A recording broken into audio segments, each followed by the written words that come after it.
ma ogtahay inuu jiro ciidan guryaha ugu gali kara cadawga iyadoo aan la maqal xitaa shaqarta kabahooda?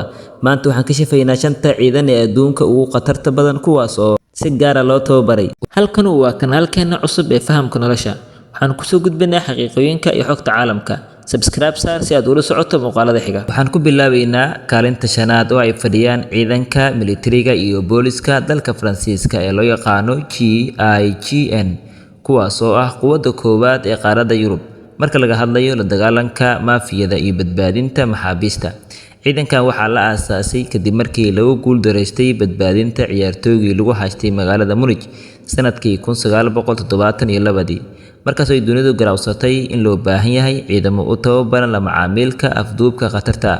waxa ka dhigay GIGN mid aad looga boqo waa xeeladooda oo ah in aysan marnaba fashilin maadaama ay fuliyeen boqolaal howlgal oo dhiig badan ku daadan lahaa iyagoo badbaadiyay dad aan tiro lahayn. ciidankan Faransiisku wuxuu hadda bedelay qaybo badan oo hore looga aqooni jiray quwado kale ee adduunka iyagoo muujiyay inay yihiin kuwa ugu dheereeyay dunida markay timaado dirista ciidamo gaar ah oo fulinayo howlgal naxdin leh ilbiriqsiyo gudahood. kaalinta 4aad waxaa fadhiya ciidanka dalka Ruushka ee loo yaqaano Alpha Group, kuwaas oo ah ciidanka ugu cabsida badan ee sirdoonka Ruushku leeyahay, gaar ahaan laanta FSB, si ay u hortagaan argagixisada iyo dambiyada waaweyn ee halista kuwa amniga qaranka.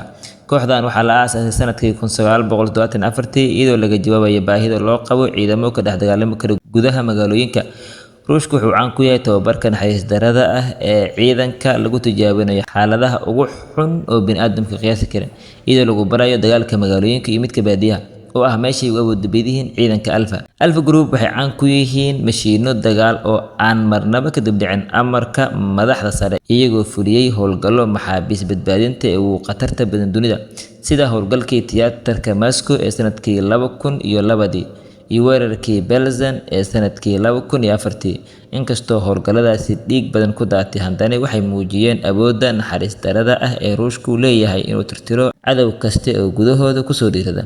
awoodda Alpha Group waxay ku jirtaa inay yihiin ciidanka kaliya ee dunida u leh khibrad dagaal oo dhab ah oo laga helay meelo badan oo qalaad, taasoo ka dhigaysa inay yihiin gidaarka adag ee uu Ruushka ku faano saacad kasta. kaalinta 3aad waxaa fadhiya kooxda loo yaqaano Delta Force oo ah ciidanka ugu sarreeya dalka Mareykanka, kuwaasoo inta badan xogtooda ay tahay mid qarsoodi ah oo aan marnaba laga arkin warbaahinta. ciidanka waxaa la aasaasay sanadkii 1977 kadib markii uu kordhay afduubka shakhsiyaadka muhiimka ah. Delta Force waxay kaga duwan yihiin ciidamada kale maadaama loo soo xulo si aad u adag, iyadoo laga soo dhex bixiyo kuwa ugu fiican militariga si ay u fuliyaan howlgallada lagu beegsanayo madaxda ugu weyn ee cadowga Mareykanka. waxay ku takhasuseen badbaadinta dadka muhiimka ee lagu haysto meelaha khatarta ah iyo inay fuliyaan howlgallada qarsoodi ah iyadoo aan la dareemin inay meesha joogaan. waxaa lagu gartaa Delta Force inay u shaqeeyaan sidii dad caadi ah oo dhar cad ah, laakiin maskaxdooda ay tahay mid tiknoolajiyadda ugu sarreysa dunida adeegsanaysa, taasoo u oggolaanaysa in Mareykanka u horseedaan guulo waaweyn oo dhinac kasta ah. kaalinta 2aad waxaa fadhiya ciidanka caanka ee Navy SEALs oo ka tirsan militariga Mareykanka, kuwaasoo adduunka dhan laga yaqaano tababarkooda aadka u adag ee looga yeero Hell Week, kaasoo inta badan askartu ay isaga tagaan. ciidankan waxaa si rasmi ah u aasaasay madaxweynihii John F. Kennedy sanadkii 1962 si ay u noqdaan kuwo ka dagaalami karo badda, hawada iyo dhulka, oo halka uu magacooda SEAL ka yimid. howlgalkii ugu caansanaa ee Navy SEALs ay fuliyeen wuxuu ahaa kii sanadkii 2011 lagu dilay Osama bin Laden ee dalka Pakistan, kaasoo dunida dhan u muujiyay awoodooda. ciidankan SEALsku ma ahan kaliya askar, balse waa rag haysta tiknoolajiyadda ee ugu casrisan, taasoo habeenkii wax lagu arki karo iyo qalabka lagu neefsado biyaha hoostooda muddo dheer, taasoo ka dhigaysa inay yihiin ciidanka ugu caansan uguna khatarta badan ee dadku yaqaanaan maanta. ugu dambeyntii waxaa soo gaaray nabarka koowaad oo ay fadhiyaan ciidanka dalka Ingiriiska ee loo yaqaano SAS, kuwaasoo ah ciidankii ugu horreeyay ee dunida bari qaabka loo dhiso ciidamo gaar ah oo loogu talagalay howlgallada qarsood, iyadoo la aasaasay sanadkii 1941 inta uu socday dagaalkii labaad ee adduunka. SAS waxay caan ku yihiin halkudhigooda ah kii dhiirrada ayaa guuleysta, waana rag markasta la weydiiyo caawinaad markay jiraan howlgallo caalami ah oo adag.